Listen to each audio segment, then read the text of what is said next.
मार्फत आपल्या देशाचे पंतप्रधान आणि महाराष्ट्राचे मुख्यमंत्री यांना निवेदन देण्यासाठी आलेलो. आता बीजी पाटलांनी सांगितलं की ते आपले सारे नोकर आहे, आपण मालक आहोत. त्यांची भाषा थोडीशी तिखट असली तर ते स्वतःच तिखट कार्यकर्ते आहेत. खरं वास्तविक पाहता भारताच्या संविधानाप्रमाणे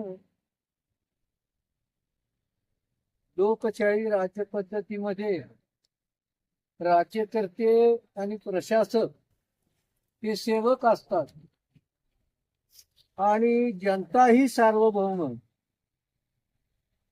पण ह्या साऱ्या जनतेला या सरकारनं आपल्या चुकीच्या धोरणानं संकटामध्ये लुटून दिलेलं आहे. त्यामध्ये आजची अव्वल दर्जाची 3 संकट आहेत. एक पहिलं म्हणजे शक्तीपीठ महामार्ग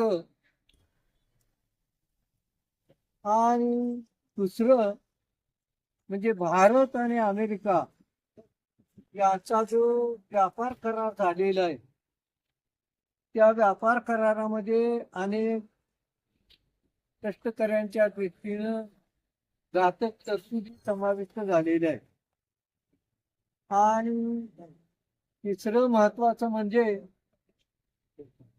आपल्या देशातलं शिक्षण,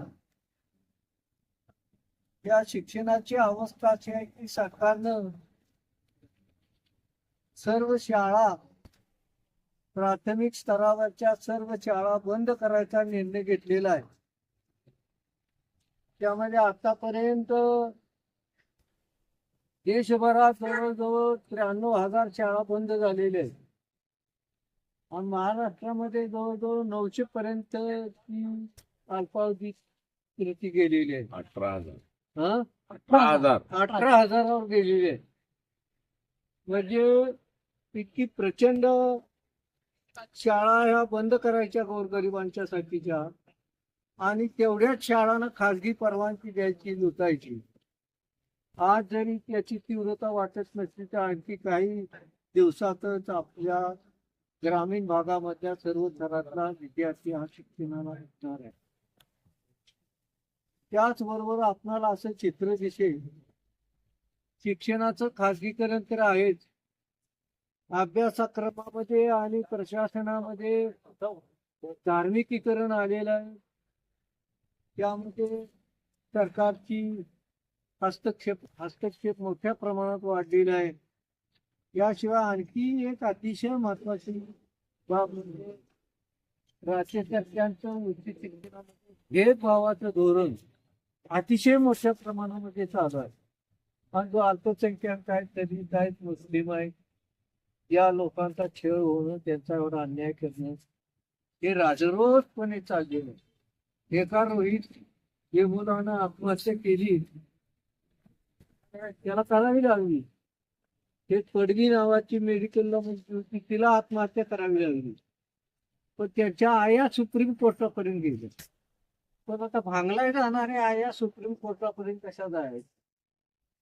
तर अतिशय वाईट शिक्षण क्षेत्राची परिस्थिती आहे.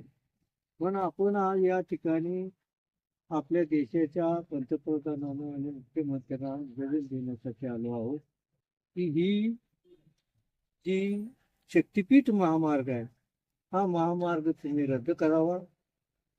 दुसरी गोष्ट, ज्या करारामध्ये ज्या घातक तरतुदी शेतकऱ्यांच्या आणि कामगारांच्या आणि मजुरांच्या दृष्टीने आहेत, त्या वरवर आपणाला दिसत नाही. आता निवेदनात मी घातलेले आहे, परंतु त्या तरतुदी, घातक तरतुदी जर रद्द झाल्या नाही तर शेतकरी उद्ध्वस्त, विद्यार्थी उद्ध्वस्त, या अशी अतिशय वाईट अवस्था दिवसेंदिवस येत चाललेली आहे. आणि म्हणून आपण या ठिकाणी हे निवेदन देण्यासाठी या ठिकाणी आलेलो आहोत. सर्वात महत्वाचं म्हणजे आजच्या या कार्यक्रमासाठी योगायोग अतिशय चांगला आहे.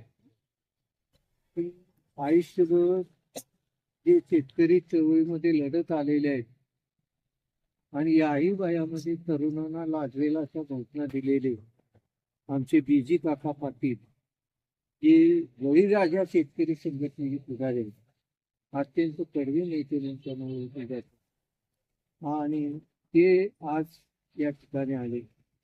त्याशिवाय तासगाव इस्लामपूरमध्ये त्यांच्या टोळीनं कडवेपणानं काम करत असलेले आपले दिग्विजय पाटील हे एक लढाऊ पुढारी आहेत, ते आज आपल्याकडे या ठिकाणी आलेले आहेत. आणि त्याहून सर्वाही बाब महत्वाची आपली महाराष्ट्रामध्ये प्रत्यक्ष रणात लढणारी, आपण निदान आता ही सभा सांगायला सुद्धा सावली ओढाकली, प्रत्यक्ष रणात लढणारे आता या गोष्टावर मोजण्याची पुढारी असो, पोलिसांचे असो, कष्टकरी शेतकऱ्यांचे असो, अनेक प्रश्नावर रात्रंदिवस सरकारशी संघर्ष करीत असलेले आधी हातात. सभेची सुरुवात करताना आबाजे म्हणाले की हे सरकार हे आपल्या दृष्टीनं फार